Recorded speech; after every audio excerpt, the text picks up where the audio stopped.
சென்னை வளசரவாக்கத்தில் பெண் மருத்துவருக்கு கத்திக்குத்து சம்பவம் நிகழ்ந்திருக்கிறது.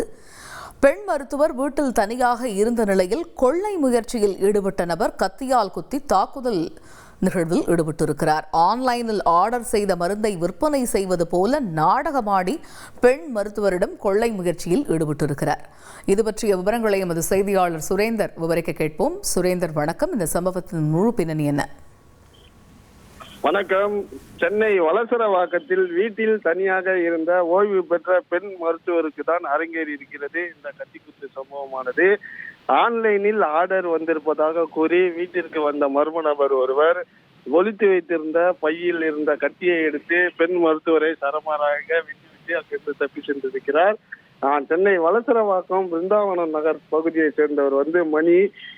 இவர் தனது குடும்பத்துடன் அந்த பகுதியில வசித்து வந்திருக்கிறார். மேலும் இவர் மருத்துவத்துறையில் ஓய்வு பெற்று தனது மருமகனுடன் அந்த பகுதியில வசித்து வந்ததாக கூறப்படுகிறது.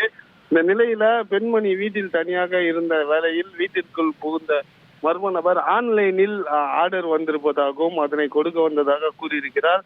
தனது மகள் மற்றும் மருமகள் யாரேனும் ஆர்டர் செய்திருப்பார்கள் என்று கூறி அவரை உள்ளே அழைத்து மருந்தை கேட்டபோது பையில் இருந்த கத்தியை எடுத்து மர்ம நபர் ஒருவர் சரமாரியாக ஓய்வு பெற்ற பெண்மணி ஒருவரை வெட்டிவிட்டு அவர் வீட்டில் இருந்த பணம் மற்றும் நகையை கேட்டு மிரட்டியுள்ளார்.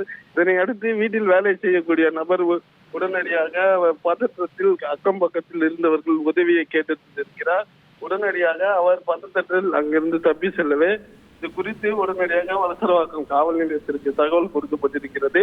தகவல் அறிந்து சம்பவ இடத்திற்கு போலீசார் அந்த பெண்ணை மீட்டு மருத்துவமனைக்கு அனுப்பி வைத்து இது குறித்து வழக்கு பதிவு செய்து விசாரணை செய்து வந்ததில் இது போன்று கத்திக்குத்து சம்பவத்தில் ஈடுபட்ட நபர் ராமாபுரம் பகுதியை சேர்ந்த 41 வயதுடைய நாகமுத்து என்பது தெரிய வந்தது.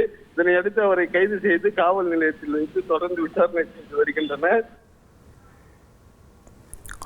தகவல்களுக்கு நன்றி சுரேந்தர். செய்திகளை உடனுக்குடன் தெரிந்து கொள்ள உடனே சப்ஸ்கிரைப் பண்ணுங்க.